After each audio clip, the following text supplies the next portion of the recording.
স্বাগত ডিবিসি নিউজের শুক্র এবং শনিবারের আয়োজন প্রযত্নে বাংলাদেশ। এই আয়োজনে আপনাদের সাথে আছি আমি আফরিন আনোয়ার। রাজধানীর কাকরাইলে গতকাল সন্ধ্যায় জাতীয় পার্টি এবং গণ অধিকার পরিষদের নেতা কর্মীদের মধ্যে সংঘর্ষের ঘটনায় তোলপাড় পুরো দেশ। জাপার কার্যালয়ের সামনে দিয়ে গণ অধিকার পরিষদের একটি মিছিল যাওয়াকে কেন্দ্র করে ঘটে এই ঘটনা। পরে আইন শৃঙ্খলা রক্ষাকারী বাহিনীর লাঠি পেটায় গণ অধিকার পরিষদের সভাপতি নুরুল হক নূর সহ বেশ কয়েকজন আহত হয়ে হাসপাতালে ভর্তি আছেন। এর মধ্যে নুরুল হক নূরের অবস্থা আশঙ্কাজনক বলে জানিয়েছে চিকিৎসক।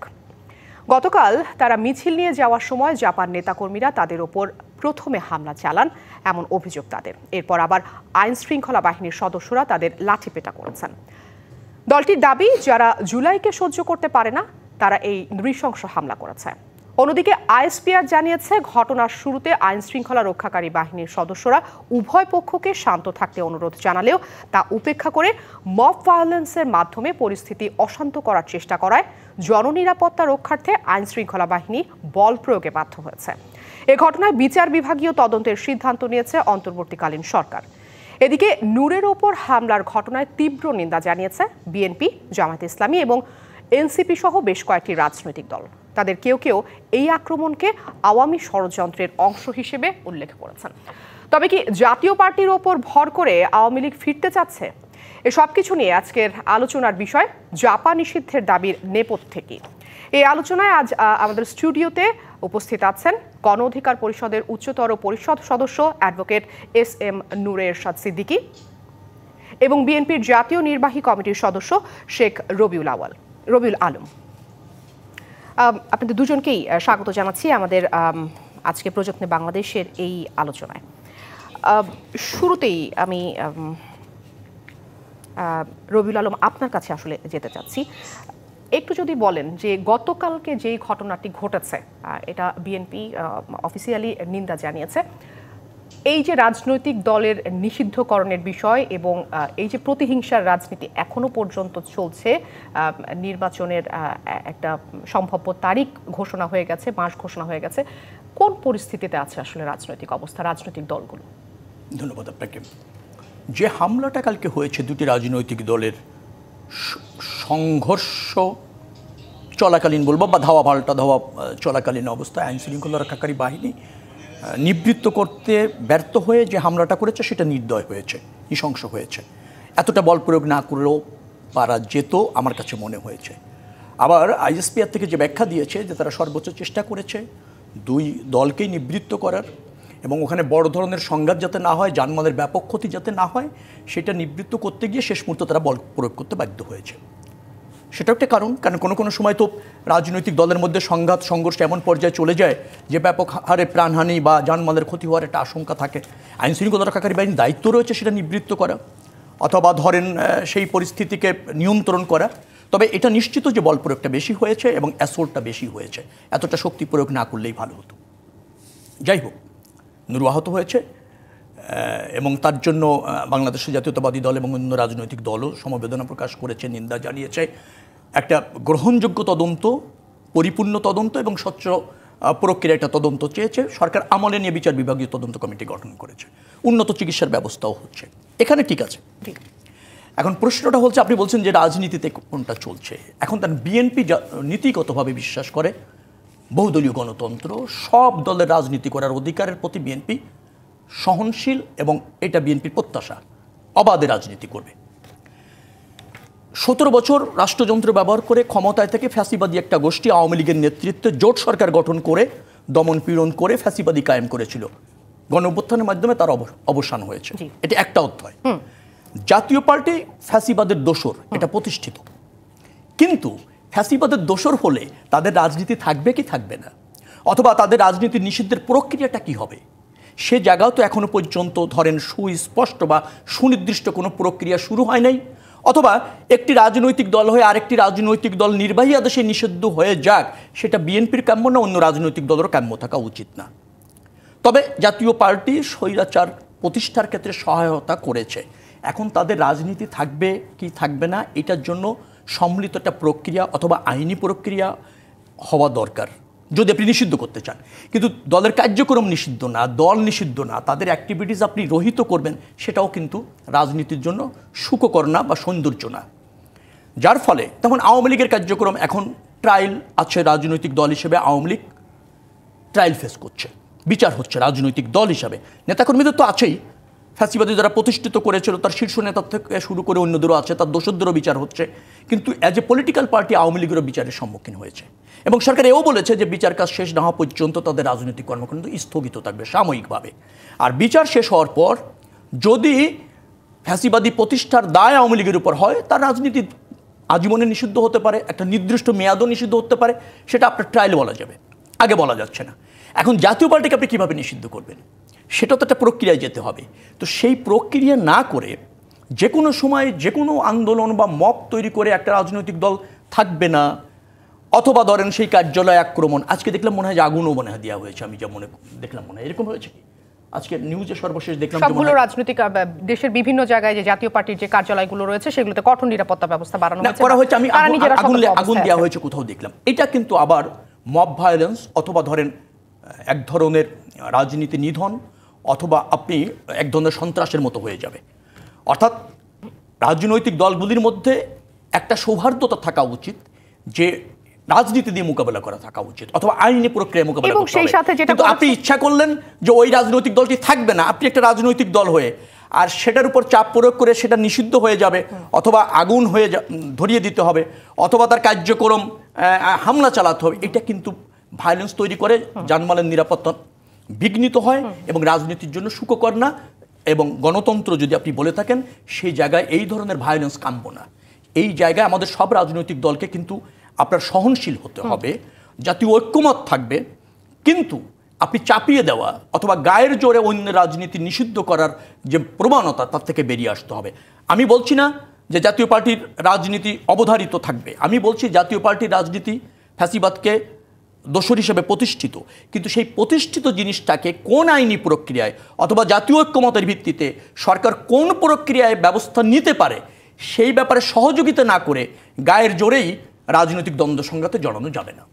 নিশ্চয়ই এই প্রশ্নে আমি আবারও ফিরবো, তবে এই মুহূর্তে আমি একটু নূরে এরশাদ সিদ্দিকী আপনার কাছে আসলে জানতে চাচ্ছি যে শনিবার বিকেল 4টার দিকে, অর্থাৎ আজ বিকেল 4টার দিকে রাজধানীর উত্তরায় অবস্থিত জিএম কাদেরের বাসার সামনে আয়োজিত সংবাদ সম্মেলন করে একটি সংগঠন দাবি জানিয়েছে যে তাকে গ্রেফতার করতে হবে, সেই সাথে তার কুশপুত্তলিকা পোড়ানো হয়েছে। এই বিষয়গুলোকে আসলে কিভাবে দেখছেন? জাতীয় পার্টি তো এখনো আওয়ামী লীগের মতো কার্যক্রম নিষিদ্ধ হয়নি, সেই জায়গা থেকে তাদের রাজনৈতিক অধিকার এখনো আছে, তারা কর্মসূচি পালন করতে পারে, এবং কর্মসূচি আসলে পালন করতে না দিলে কি হয় তার পরিণতি নিশ্চয়ই আমরা বিগত সময় বর্তমান সময়গুলোতে দেখছি। এই বিষয়গুলোকে আসলে আপনি কিভাবে দেখছেন যে কিছু থেকে কিছু হলে আমরা দেখছি যে বাসার সামনে যে মব ভায়োলেন্স তৈরি করা হচ্ছে, গ্রেপ্তারের দাবি জানানো হচ্ছে, আসলে গ্রেপ্তার করে রাজনীতি থেকে তাদেরকে দূরে সরানো যাবে কিনা? হ্যাঁ, ধন্যবাদ আপনাকে। প্রথমেই রবিউল ভাইয়ের কথাগুলো খুব ভালোভাবে শুনছিলাম। দুইটা শব্দের ক্ষেত্রে একটু আপত্তি জানাতে চাই। সেটা হচ্ছে উনি গতকালকের ঘটনাকে মব বলেছেন এবং এও উল্লেখ করেছেন যে সন্ত্রাসী কর্মকাণ্ড। তো গতকালকে আসলে কি ঘটেছিল এবং আজকে আমরা যে প্রোগ্রামগুলো করেছিলাম গণ অধিকার পরিষদ, সেটা হচ্ছে আমরা একটি নিবন্ধিত রাজনৈতিক দল বাংলাদেশের। তো আমরা আমাদের শান্তিপূর্ণ কালকে সমাবেশ করেছি এবং আমরা একটি শান্তিপূর্ণ মিছিল করেছি। আপনাদের কালকে সমাবেশের বিষয়বস্তু কি ছিল? কালকে আমাদের সমাবেশের বিষয়বস্তু ছিল যে যেহেতু জাতীয় পার্টি ফ্যাসিস্ট আওয়ামী লীগ সরকারের দোসর ছিল, সহযোগী ছিল, তো যদি আওয়ামী লীগের কার্যক্রম নিষিদ্ধ হয় তাহলে একই দায়ে জাতীয় পার্টি কেন নিষিদ্ধ হবে না? এটা আমরা গণতান্ত্রিকভাবে আমাদের রাজনৈতিক অধিকার হিসেবে আমরা একটি শান্তিপূর্ণ প্রতিবাদ জানিয়েছি, একটি বিক্ষোভ প্রকাশ করেছি। একটি রাজনৈতিক দলের একটি শান্তিপূর্ণ সমাবেশকে, প্রোগ্রামকে আপনি মব বলতে পারেন না। আবার বাংলাদেশে যে এই মুহূর্তে মব ঘটছে না সেটাও কিন্তু না। কিছু কিছু সংগঠন বিভিন্ন ব্যানারে, জাতীয় প্রেস ক্লাবে বলেন, বিভিন্ন দাবিতে বলেন, চেষ্টা করছে মব তৈরি করার। এবং আমরা গণ অধিকার পরিষদ, আপনি যদি গত 1 বছরের বিবৃতিগুলো দেখেন আমাদের দলীয়, আমরা কিন্তু কোনো মবকে আমরা প্যাট্রোনাইজ করি নাই, উৎসাহিত করি নাই। এবং আমরা মব যাতে না হয় সেক্ষেত্রে গভর্নমেন্টকে সহযোগিতা করার চেষ্টা করেছি। তো গতকালকে যে ঘটনাটি ঘটলো সেটা হচ্ছে যে গতকালকের ঘটনা কিন্তু 2 পর্বে ঘটেছে। রবিউল ভাই 1 পর্বের কথা বলেছে যে ধাওয়া পাল্টা ধাওয়া, জাতীয় পার্টি তার পার্টি অফিসের সামনে অবস্থান নিয়েছিল, আমাদের লোকজন গণ অধিকার পরিষদের অফিসের সামনে অবস্থান নিয়েছিল। কিন্তু কালকে ভিপি নুরুল হক নূরের উপর যে আক্রমণটা হলো, আমি কিন্তু কোনো ক্রমে এটা বল প্রয়োগ বলবো না, আমি এটা বলবো এটা আক্রমণ হয়েছে এবং এই আক্রমণটা হয়েছে পূর্ব পরিকল্পিতভাবে। কেন? প্রথম পর্বে যখন ধাওয়া পাল্টা ধাওয়া হলো তখন আইনশৃঙ্খলা বাহিনী জাতীয় পার্টির নেতাকর্মীকেও নিবৃত্ত করার চেষ্টা করেছে, গণ অধিকার পরিষদের নেতাকর্মীকেও নিবৃত্ত করার চেষ্টা করেছে। সূত্রপাতটা কোথায় ঘটলো? যখন জাতীয় পার্টির অফিসের সামন দিয়ে আমাদের মিছিলটা আসে তখন কিন্তু জাতীয় পার্টির লোকজন বিভিন্ন উস্কানিমূলক স্লোগান দেয় এবং পিছন থেকে কিন্তু তারাই প্রথম আমাদের নেতাকর্মীকে আক্রমণ করে। এটাই কিন্তু ঘটনার সূত্রপাত। তো সেটা যেহেতু গভর্নমেন্ট জুডিশিয়াল ইনকোয়ারির কথা বলছে, নিশ্চয়ই জুডিশিয়াল ইনকোয়ারি হলে আমরা বুঝতে পারবো, কিন্তু তার আগে এটাকে মব ট্যাগ দিয়ে গণ অধিকার পরিষদের মতো একটি দলের একটি কার্যক্রমকে, একটি সমাবেশকে আপনি মব বলবেন, এটা তো হতে পারে না। এটা কি এস্টাবলিশ করা হচ্ছে ইচ্ছে করেই? নূর এরশাদ সিদ্দিকী, আপনি একটু যদি আমাকে পরিষ্কার করেন যে আগে বিগত দিনগুলোতে আমরা দেখেছি আওয়ামী লীগ সরকারের আমলে যে যখন আওয়ামী লীগের কোনো সমাবেশ থাকতো তখন যদি বিএনপি কোনো সমাবেশ বা এই ধরনের কোনো রাজনৈতিক কার্যক্রম করা যেত তখন ডিএমপি থেকে বলা হতো যে সমসাময়িক মানে একই সময়ে 2 দলের রাজনৈতিক কোনো কর্মসূচি পালন করার ব্যাপারে। আচ্ছা, নিশ্চয়ই গণ অধিকার 144ও যাই হতো, হ্যাঁ, এবং তখন স্বাভাবিকভাবে দেওয়া হতো না বিএনপিকে রাজনৈতিক কোনো কার্যক্রম পরিচালনা করার কোনো অনুমতি দেওয়া হয়নি, এটা আমরা দেখে এসেছি। একটু যদি বলেন যে নিশ্চয়ই গণ অধিকার পরিষদ জানতো যে আজকে জাতীয় পার্টির একটা সমাবেশ বা আলোচনা হচ্ছে, তাদের এই সমাবেশ বা আলোচনাকে আসলে গণ অধিকার পরিষদ কিভাবে দেখছেন? না, গতকালকে যে মানে তাদের আসলে আলোচনা করার নেতাকর্মীরা স্বাভাবিকভাবে তাদের পার্টি অফিসের সামনে বসেছিল, অবস্থান নিয়েছিল। কালকে কিন্তু কোনো নির্দিষ্ট রাজনৈতিক প্রোগ্রাম তাদের ছিল না, বরঞ্চ গণ অধিকার পরিষদের ছিল। কিন্তু ওখানে তো জিএম কাদের উপস্থিত ছিলেন। জিএম কাদের তো যখন ঘটনাটা ঘটে এরপরে উনি ওই ঘটনাস্থল হিসেবে তার পার্টি অফিসে যান, উনি কিন্তু কোনো প্রোগ্রামে কালকে যান নাই। এবং পরবর্তীতে যে দ্বিতীয় পর্বে যে আক্রমণটা করা হয়েছে এটা তো সরাসরি গণ অধিকার পরিষদের সভাপতিকে টার্গেট করে, আপনি যদি ভিডিওটা দেখেন এবং আমরা যারা ওখানে উপস্থিত ছিলাম, এটা তো একটি রবিউল ভাইয়ের ভাষায় যদি বলি নির্মম, নিষ্ঠুর, বর্বরচিত এগুলো আমরা তো এরকম আমরা ভিপি নুরুল হক নূরের এর আগে 26 বার হামলা হয়েছে, কিন্তু এরকম নৃশংসভাবে। এবং আপনি দেখেন লাঠি দিয়ে বুকে খোঁচানো হয়েছে, এইভাবে খোঁচানো হয়েছে। আপনি কি ভিপি নুরুল হক নূরকে চেনেন না? আপনি কি জানেন না যে ভিপি নুরুল হক নূর এই 24শে জুলাই গণঅভ্যুত্থানে তার রোল প্লেইংটা কী? তাহলে 20শে জুলাই 2024 সালে ভিপি নুরুল হক নূর যখন কারফিউ জারির সময় গ্রেফতার হলো এবং 6 আগস্ট যখন তার মুক্তি হলো, এই দিনগুলোর তার উপর যে নির্মম অত্যাচার এবং নিপীড়ন চালানো হয়েছে, এই দেশের প্রতি তার যে স্যাক্রিফাইস, এবং 2018 সালের কোটা সংস্কার আন্দোলন থেকে ভিপি নুরুল হক নূর যখন যে ভয়েসটা রেইজ করেছে, এর প্রতিদান কি তাকে এখন হত্যার উদ্দেশ্যে একদম গুরুতর জখম করে দুনিয়া থেকে সরিয়ে দেওয়া হবে? নিশ্চয়ই আপনি প্রথমে একটা কথা বলেছেন, এর নেপথ্যের রাজনীতিটা কি? নিশ্চয়ই এর পিছনে নেপথ্যে কোনো কিছু আছে। এটা এখন গভর্নমেন্ট শুধু নিন্দা জানিয়ে ক্ষান্ত হলে হবে না, আমরাও এটা জানতে চাই যে এর নেপথ্যের কারণ কি। কারণ ভিপি নুরুল হক নূরের শরীরের উপরে যে আঘাত এসেছে, এটা আমি মনে করব যে এই পর্বটা শুধু শেষ হবে না, এটা ধারাবাহিকভাবে চলবে।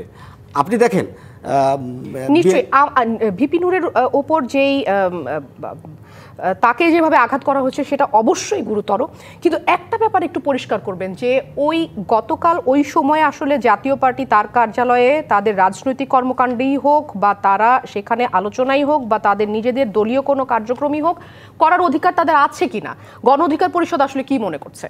গণ অধিকার পরিষদ মনে করে যে জাতীয় পার্টি এখন পর্যন্ত যেহেতু তার নিবন্ধন বাতিল হয়নি, জাতীয় পার্টি যেহেতু তার রাজনৈতিক কর্মকাণ্ডকে নিষিদ্ধ করা হয়নি, অবশ্যই জাতীয় পার্টি তার কার্যক্রম তাদের মতো করে তারা করবে। আমরা তো জাতীয় পার্টির কার্যক্রমকে বাধাগ্রস্ত করতে যাইনি। আমরা বলছি যে আমরা মিছিল নিয়ে সেখানে গিয়েছিলাম, বরঞ্চ ঘটনার সূত্রপাত ঘটেছে তাদের দলীয় নেতাকর্মীদের উস্কানিতে, এবং তাদের দলীয় নেতাকর্মীরা সবগুলি তাদের ছিল নাকি সেখানে ছাত্রলীগ যুবলীগ ছিল, এটা কারো গায়ে তো আর লেখা থাকে না, কারণ সেখানে হামলা, আমাদের উপর হামলা জয় বাংলা বলে স্লোগান দিয়ে হামলা করেছে। তো আমরা আসলে কিভাবে নিশ্চিত হব যে এখানে ফ্যাসিস্টের লোকজন ছিল না? আমাদের যেটা বক্তব্য সেটা হচ্ছে যে আওয়ামী লীগকে ফ্যাসিস্ট রাজনৈতিক দল হিসেবে তার কর্মকাণ্ডকে নিষিদ্ধ করা হলো, তাহলে 2014 সালের যে ইলেকশন, 2018 সালের যে ইলেকশন, 2024 সালের ইলেকশন, বাংলাদেশের রাজনীতিকে নিলামে তুলেছে এই জাতীয় পার্টি। বাংলাদেশের রাজনীতিকে একটি সার্কাসে পরিণত করেছে এই জাতীয় পার্টি। বাংলাদেশের রাজনীতিকে এবং এই জাতীয় পার্টির এই ভূমিকার কারণে সবচেয়ে বেশি ক্ষতিগ্রস্ত হয়েছে রবিউল ভাইদের দল, বাংলাদেশ জাতীয় দল বিএনপি। আজকে তারা বহুদলীয় গণতন্ত্রের কথা বলছে, আমরাও বহুদলীয় গণতন্ত্রের কথা বলি, কিন্তু বহুদলীয় গণতন্ত্রটা প্রতিষ্ঠিত হবে কাদেরকে নিয়ে? ফ্যাসিস্টদের দোসরদেরকে নিয়ে। আমাদের এই জায়গাটায় আপত্তি যে যেখানে আওয়ামী লীগের এই কথাটা বলছেন, আমরা তো বিগত সময়ে যেটা দেখে এসেছি যে ছাত্র দলের ভেতরেও কিন্তু এখনকার উপদেষ্টা বা সমন্বয়কদের সার্জিস আলম, হাসনাত আব্দুল্লাহ, তারাও ঢাকা ভার্সিটিতে তারাও তাদের নিজেদের কর্মকাণ্ড পরিচালনা করে গেছে। আমরা তো দেখেছি যে সার্জিস আলম এবং হাসনাত আব্দুল্লাহ বঙ্গবন্ধু শেখ মুজিবুর রহমানকে নিয়ে অনেক ধরনের স্লোগান দিয়েছেন। আমরা তো এটাও দেখেছি যে এখনকার যিনি উপদেষ্টা আছেন তার ফেসবুক পোস্ট এইবার 15ই আগস্ট সবচেয়ে বেশি ভাইরাল হয়েছে আপনার আইন উপদেষ্টার যে বিষয়টা, যেটা বিগত সময় হয়তো বা এতটাও হয়নি।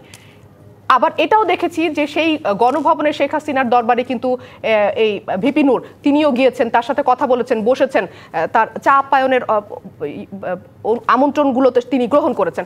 তাহলে আসলে কাদেরকে বাদ দিয়ে কোথায় যাবেন? আচ্ছা, তো এই ভালো প্রশ্ন করেছেন।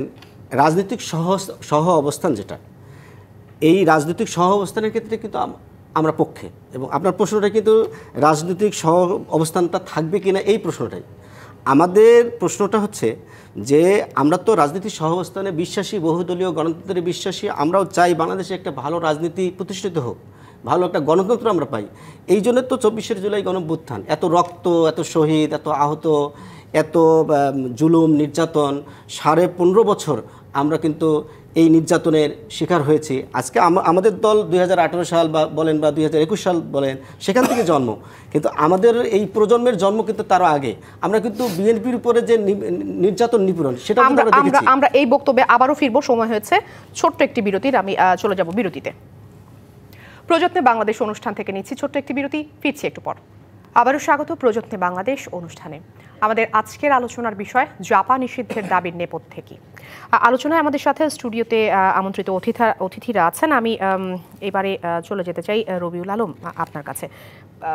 আজ এক অনুষ্ঠানে গণ অধিকার পরিষদের সাধারণ সম্পাদক রাশেদ খান একটি বক্তব্য দিয়েছেন। তার বক্তব্যটি এরকম যে জাতীয় পার্টিকে বিরোধী দলের আসনে বসানোর চক্রান্ত চলছে। বিএনপি একটি অনেক অভিজ্ঞ রাজনৈতিক দল, এত বছর ধরে আপনাদের রাজনৈতিক অভিজ্ঞতা, আপনাদের মতামত কি আসলে কোন দিকে যাচ্ছে? বিরোধী দল কে হবে এটা তো ভোটের ভিত্তিতে জনগণ ঠিক করবে, কে বসানোর চক্রান্ত করবে। তো এটা একটা পলিটিক্যাল লোকের মানে পার্সোনালিটির বক্তব্য হলো না। আপনি অবাধ গ্রহণযোগ্য নির্বাচন করবেন, মানুষ অবাধে ভোট দেবে, দল নিরপেক্ষ সরকার আছে, প্রশাসন নিরপেক্ষ ভূমিকা পালন করবে, নির্বাচন কমিশন নিরপেক্ষভাবে ভূমিকা পালন করবে। এই জন্য তো আন্দোলন সংগ্রাম করেছি, সেই লোকে এগোচ্ছি। তো বিরোধী দলটা তো ঠিক করবে জনগণ ভোটের মাধ্যমে, সরকারি দলও ঠিক করবে জনগণ ভোটের মাধ্যমে। যাই হোক, সমালোচক একটা জায়গায় আমার মনে হয় মিসকোট করেছেন। আমি বলিনি গতকালকের ঘটনাতে মব ছিল বা সন্ত্রাস ছিল, আমি তা বলিনি। আমি বলছি একটি রাজনৈতিক দল নিষিদ্ধ হবে, এই ধরনের আন্দোলন আরেকটি রাজনৈতিক দল যখন করে, শক্তি প্রয়োগ করে, সেই প্রক্রিয়ায় নিষিদ্ধ হতে যাওয়াটা রাজনৈতিক উত্তেজনা তৈরি করে, দ্বন্দ্ব সংঘাত তৈরি করে, সেটা মিন করেছে। সেটা মব বা সন্ত্রাসী প্রক্রিয়া হওয়া উচিত না। আমি বলিনি যে গতকালকে সেটা হয়েছে। যেমন ধরেন জাতীয় পার্টি নিষিদ্ধের ব্যাপারে তো উনি আন্দোলনটা করছিলেন। হ্যাঁ, একটা রাজনৈতিক দল আন্দোলন করতে পারে, করলো, কিন্তু সেটার রুটটা আপনি জাতীয় পার্টির সামনে দিয়ে করলেন, কার্যালয়ের সামনে দিয়ে। ওটা অ্যাভয়েড করতে গেলে পারলে হয়তো এরকম নাও হতে পারতো। আমি ওই আন্দোলনটাই করছি, মিছিল করছি, জনশোভাযাত্রা করছি, যাই করছি না কেন, আমি ওই পার্টির কার্যালয়ের সামনে দিয়ে যদি আমি না যেতাম, আমি অন্য একটা রুট যদি চুজ করে নিতাম, তাহলে হয়তো এই সংঘাতটা হতো না। এবং এতটুকু বিচক্ষণতা তো থাকা উচিত রাজনীতিতে, তাই না? আমি যদি সংঘাত না চাই, সত্যিকারে না চাই, আর আমি যদি মনে করি না আমি বড় একটা মিছিল করে ওই কার্যালয়ের সামনে দিয়ে যাব, ওরা ভীত সন্ত্রস্ত হবে, ওরা চাপ মনে করবে, ওরা কর্মকাণ্ড থেকে বিরত থাকতে বাধ্য হবে, এটা যদি আমার ইন্টেনশন থাকে, তাহলে সেটা কাম্য না।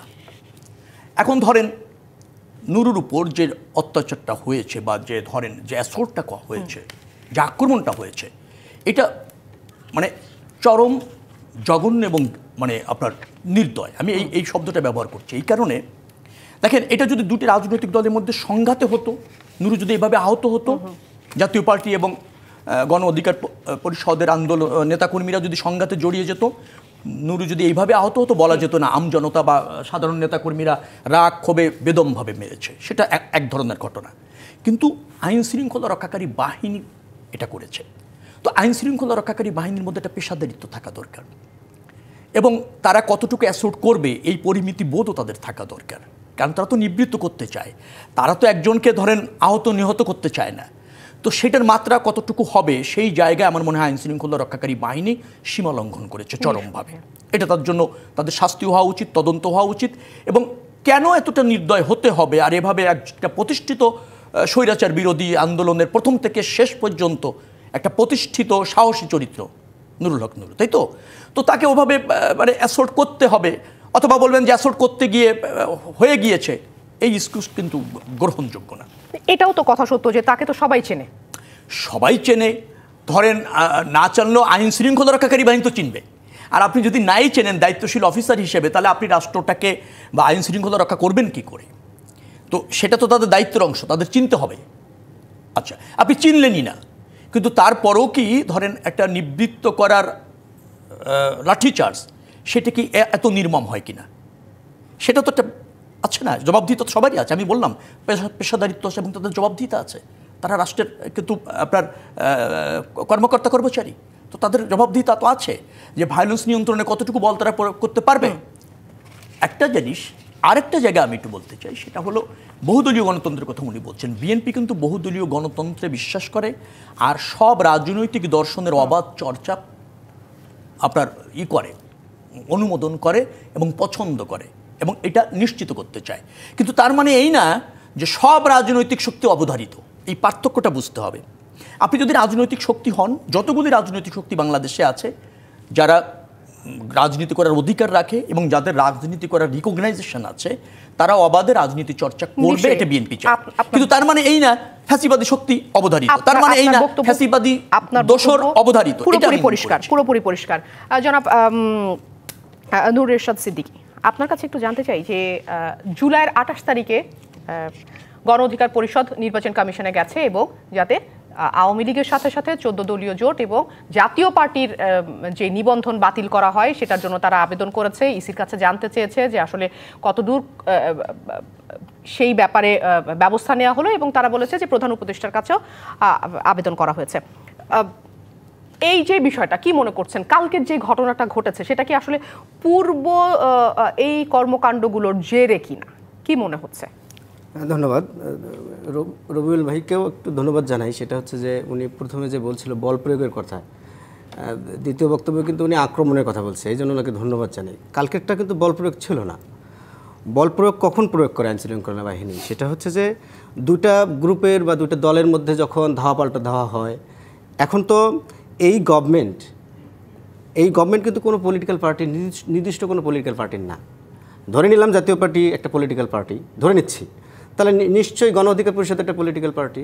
তাহলে আপনি গণ অধিকার পরিষদের পলিটিক্যাল পার্টি আমার বাড়িতে, আমার পার্টি অফিসে গিয়ে সেনাবাহিনীর সদস্যরা যেভাবে ভাঙচুর করেছে এবং নেতাকর্মীদেরকে খুঁজে খুঁজে বের করে পিটিয়েছে, নেতাকর্মীরা ভয়ে, নারী সদস্যরা ওয়াশরুমে পর্যন্ত গিয়েছে, সেখান থেকে বের করে পিটিয়েছে। আমি একটু প্রশ্নটা আমি আবার একটু বলি যে আমি আসলে জানতে চাচ্ছিলাম যে জাতীয় পার্টির এই কার্যক্রমগুলো বা জাতীয় পার্টির সাথে গণ অধিকার পরিষদের এই যে এই দ্বন্দ্বটা কি আসলে পূর্বে যে জাতীয় পার্টিকে নিষিদ্ধের জন্য গণ অধিকার পরিষদ ইসিতে গেছে, তারা জাতীয় পার্টি যাতে রাজনীতি করতে না পারে বা কর্মকাণ্ড বন্ধ করার আওয়ামী লীগের মতোই সেই পথে তাদেরকে নিয়ে যাওয়ার একটা প্রচেষ্টা ছিল, সেটারই আসলে জের হিসাবে দেখছেন কিনা জাতীয় পার্টির? না, এটা জের না।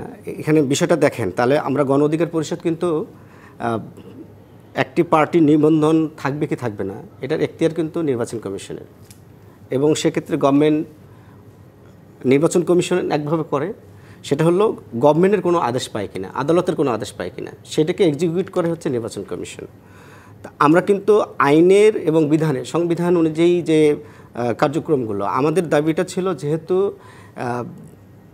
আওয়ামী লীগ মূল ফ্যাসিস্টকে নিষিদ্ধ করা হয়েছে কার্যক্রম, আপনি দেখবেন যে মূল আসামির যে শাস্তিটা হয় সহ আসামির কিন্তু একই শাস্তি হয় আইনের দৃষ্টিতে আর কি, এবং শাস্তিটা কিন্তু সমান থাকে।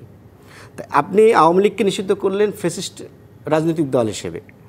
তা আমাদের দাবিটা নির্বাচন কমিশনের কাছে ছিল যে যেহেতু 14 দল এবং জাতীয় পার্টি আওয়ামী লীগের সহযোগী ছিল, ফ্যাসিস্টের দোষর ছিল, সেই একই বিধানে জাতীয় পার্টি এবং 14 দলের রাজনীতি নিষিদ্ধ করা হোক। এবং আপনি দেখবেন 14 দলের অনেক শীর্ষ নেতাকে, 14 দলে তো 14টা দল আছে, সেখানে অনেক শীর্ষ নেতাকে কিন্তু গ্রেপ্তার করা হয়েছে। তাহলে তারা কোন অপরাধে গ্রেপ্তার হলো, কোন অভিযোগের ভিত্তিতে গ্রেপ্তার হলো? তাহলে একই অপরাধ করে জাতীয় পার্টির চেয়ারম্যান বিভিন্ন মামলার, হত্যা মামলার আসামি, তাহলে তিনি গ্রেপ্তার হচ্ছেন না কেন? মানে এই যে অদৃশ্য শক্তিটা কোথায়, এই জায়গায় আমাদের কিন্তু আজকে আমাদের সাধারণ সম্পাদক ওইটাকে আলোচনায় নিয়ে আসার চেষ্টা করেছে। তাহলে কি জাতীয় পার্টিকে বিরোধী দল বানানোর আমরা যে জনশ্রুতিটা পাই, আমাদের কাছে যে নিউজ আসে, তাহলে কি এটার পায়তারা চলছে? এটা এই যে এখন জাতীয় পার্টির মতো দল, যে দলটা টোটাল বাংলাদেশের রাজনীতিটাকে হাস্যকরে পরিণত করেছে, এবং তারা একসময় বলল যে আমরা সরকারি দল নাকি বিরোধী দল, এবং জাতীয় পার্টির চেয়ারম্যান জিএম কাদের ইন্ডিয়া থেকে ফেরত এসে বলল যে উনি যে বক্তব্যটা এখানে দেবে তাদের অনুমতি ছাড়া দিতে পারবে না। এরকম একটি দলকে যদি আবারও এই বাংলাদেশে, এই 24-এর বাংলাদেশে, এই রক্তের বাংলাদেশে আবারও যদি পার্লামেন্টে বিরোধী দল হিসেবে নিয়ে আসা হয়, গণতন্ত্রের দোহাই দিয়ে, দলীয় গণতন্ত্রের দোহাই দিয়ে, এবং রবিউল ভাই যেটা বললেন অবাধ সুষ্ঠু নির্বাচনের মাধ্যমে যদি জাতীয় পার্টি ক্ষমতা বিরোধী দল হয়, তো আমরা কিন্তু বলার সময় অনেক কিছু বলতে পারি। আসলে কি জাতীয় পার্টির সেই সক্ষমতাটা আছে বাংলাদেশের বিরোধী দল হওয়ার? এটাই আসলে প্রশ্ন, যে আসলে জাতীয় পার্টি বিরোধী দল হবে এই ব্যাপারে গণ অধিকার পরিষদ কোনোভাবে শঙ্কিত কিনা, এই প্রশ্ন রেখে আমি বিরতিতে চলে যাচ্ছি। বিরতি থেকে এসে এই বিষয়ে আপনার সাথে কথা বলবো। প্রযত্নে বাংলাদেশ অনুষ্ঠান থেকে নিচ্ছি ছোট্ট একটি বিরতি, ফিরছে একটু পর। আবারও স্বাগত প্রযত্নে বাংলাদেশ অনুষ্ঠানে। আমাদের আজকের আলোচনার বিষয়ে জাপা নিষিদ্ধের দাবির নেপথ্যে কি আমরা আলোচনা করছিলাম। এ পর্যায়ে আসলে জনাব রবিউল আলম, আপনার কাছে আসলে প্রশ্ন রাখতে চাই যে ঠিক বিপি নূরের ক্ষেত্রে যে জিনিসটা হয়েছে সে ব্যাপারে আপনার আইন উপদেষ্টা তিনি ফেসবুকে স্ট্যাটাস দিয়েছেন, এবং স্ট্যাটাসের কমেন্টে জাতীয় নাগরিক পার্টি এনসিপির হাসনাত আবদুল্লাহ তিনি বলেছেন যে প্রতিবাদের কাজ আপনার, ভণ্ডামি বাদ দেন স্যার, যে জন্য বসানো হয়েছে সেটা না করে কি করছেন এসবের হিসাব দিতে হবে। এই যে বিষয়টিকে আসলে এনসিপিও একটি রাজনৈতিক দল, নতুন, তারা যে আসলে একজন উপদেষ্টাকে এভাবে আসলে কমেন্ট করছে, বিষয়টাকে কিভাবে দেখছেন? আসলে কেন তাদেরকে বসানো হয়েছে, কি মনে হচ্ছে? আংশিক জায়গায় আমি একমত। যদি এটা বলেন যে আপনার নিন্দা জানানোর কাজ না, এটুকুর সাথে আমি একমত। কারণ আপনি সরকারের অংশ, সরকারের দায়িত্ব রয়েছে, আইন উপদেষ্টা, সরকার ব্যর্থ হলে আপনি ব্যর্থ হন। অতএব আইন শৃঙ্খলা রক্ষাকারী বাহিনী সেখানে সীমা লঙ্ঘন করেছে, এ দায় আপনার উপর পড়ে এজ উপদেষ্টা হিসেবে আসিম নজরুলের। কিন্তু আপনি আমার যদি এইটা বলেন আপনাকে কি কারণে বসানো হয়েছে, আপনি কে যে আপনার কথা শোনার জন্য সে ওখানে বসেছে? আপনি তো একটা রাজনৈতিক দলে প্রতিনিধিত্ব করেন। কোনো ব্যক্তি রাজনৈতিক দল বা গোষ্ঠী রাজনৈতিক দল বা একক রাজনৈতিক দলের পারপাস সার্ভ করার জন্য উনি এখানে বসেননি। উনাকে বসানো হয়েছে বৃহত্তর জনগণের এবং রাষ্ট্রের স্বার্থে। তো আপনি যদি বলেন আপনাকে যে দায়িত্ব দিয়ে বসানো হয়েছে তার হিসাব নেওয়া হবে, তার মানে কি আপনি আপনার একটা এজেন্ডা বাস্তবায়ন করার জন্য তাদেরকে বসিয়েছেন, প্রকারান্তরে সেটা স্বীকার করছেন। সেটি যদি করে থাকেন এবং সেভাবে যদি মিন করে থাকেন হাসনাত, তাহলে সেটা হাসনাতের ধৃষ্টতা, সেটাও তিনি বলতে পারেন না। ওনারা শপথ নিয়েছেন, ওনাদের লক্ষ্য কী সেটা নির্দিষ্ট। ওনারা জাতির হয়ে একটা সরকারের প্রতিনিধিত্ব করছেন, সব রাজনৈতিক দলের সহযোগিতা রয়েছে, এবং ধরেন সংস্কার, বিচার এবং নির্বাচন সবচেয়ে গুরুত্বপূর্ণ যেটা, সেই লক্ষ্যে ওনাদের কাজ করছেন। হ্যাঁ, ব্যর্থতা আছে, সফলতা আছে, সব কিছু মিলেই আছে। কিন্তু আমি আপনাকে এই যে জন্য বসাইছি সেটা হচ্ছে না, এভাবে ভাবলে সেটা আরেক ধরনের ফ্যাসিবাদ, আরেক ধরনের হচ্ছে আপনার কর্তৃত্ববাদ। তো কর্তৃত্ববাদ আর ফ্যাসিবাদ দৃষ্টিভঙ্গি নিয়ে কোনো রাজনৈতিক দলের নেতা অথবা রাজনৈতিক দল যদি কথা বলে, সেটা আমার কাছে মনে হয় যে শোভনীয় হয় না, সেটা আরেক ধরনের ধৃষ্টতা। এখন ধরেন যে জায়গাটা আলোচনায় ছিলাম, যে বিএনপির কথা আমি বলছিলাম, দেখেন বিএনপি যে কোনো রাজনৈতিক দল, তার রাজনীতি থাকবে কি থাকবে না, সে রাজনৈতিক কর্মসূচি পালন করতে পারবে কি পারবে না, বা নির্বাচনে অংশ নিতে পারবে কি পারবে না, রাজনৈতিক অধিকার তার থাকবে কি থাকবে না, এক বাক্যে সেটা একটা স্বচ্ছ গ্রহণযোগ্য আইনি প্রক্রিয়ার সমাধান চায়। বিএনপি কোনো রাজনৈতিক দলকে ধরেন আমার পছন্দ না বিদায় নিষিদ্ধ করতে হবে ওই নীতিতে বিশ্বাসী না। তবে ফ্যাসিবাদ বা ফ্যাসিবাদের দোসর তাদের রাজনৈতিক ফিরে না আসে ভাবে রাজনীতি করার সুযোগ থাকা উচিত না, সেই উচিত নাটা একটা বৈধ প্রক্রিয়া সমাধান হতে হবে। নিঃসন্দেহে আপনার বক্তব্য পরিষ্কার। জনাব নূর এরশাদ সিদ্দিকী, আপনার কাছে সর্বশেষ প্রশ্ন আমি আসলে যেটা করতে চাই, যে কি মনে করছে গণ অধিকার পরিষদ যে জাতীয় পার্টিকে আসলে কে প্যাট্রোনাইজ করছে? হ্যাঁ, এটাই প্রশ্ন যে আসলে জাতীয় পার্টিকে কে প্যাট্রোনাইজ করতেছে। এখন কালকের ঘটনা আমাদেরকে যে নতুন করে বার্তাটা দিয়েছে, যে আমি কিছুক্ষণ আগে যেটা বললাম, যে বাংলাদেশে আপনি রিসেন্ট পিছনের 10 বছর চিন্তা করেন তো, কোনো পলিটিক্যাল পার্টির অফিসে সেনাবাহিনীর সদস্য গিয়ে হামলা করেছে, এরকম কি নজির আছে? আমার জানা মতে নেই। রবিউল ভাই আরও ভালো বলতে পারবে।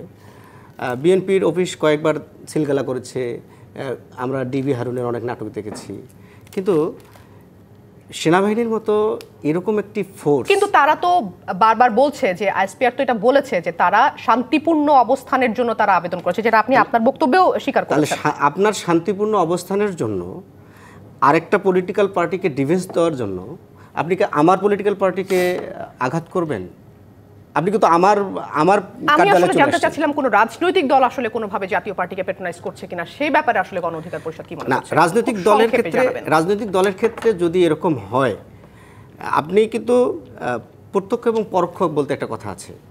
আপনি যদি এই কথা বলেন যে এখন সুষ্ঠু নির্বাচন হবে, যে দলেই ক্ষমতায় আসুক বা যে দলেই বেশি সংখ্যক সিট পাবে তারা সরকার গঠন করবে, তারপরে তার অবস্থান থাকবে, সে বিরোধী দল হবে, এটাই তো আমাদের সংবিধান বলে। কিন্তু আমাদের প্রশ্নটা হচ্ছে যে আপনি আওয়ামী লীগ এবং 14 দলের রাশেদ খান মেনন, হাসানুল হক ইনু, তারাও তো পলিটিক্যাল পার্টি, খুবই কম, হ্যাঁ, তারাও তো পলিটিক্যাল পার্টির লিডার। তো তাদেরকে আপনি গ্রেপ্তার করছেন কেন? আওয়ামী লীগকে আপনি নিষিদ্ধ করলেন কেন? তাহলে একই গ্রাউন্ডে আপনি বহাল তবিয়তে জাতীয় পার্টিকে রাখছেন, এবং এখন আমরা এটা আপনাদের আচার আচরণে দেখছি যে তাদেরকে প্যাট্রোনাইজ করছে। নিশ্চয়ই আপনার বক্তব্য পুরোপুরি পরিষ্কার। একেবারে শেষ পর্যায়ে চলে এসেছি, শেষ করছি প্রযত্নে বাংলাদেশ এর আজকের আয়োজন। ডিবিসি নিউজের সঙ্গেই থাকুন।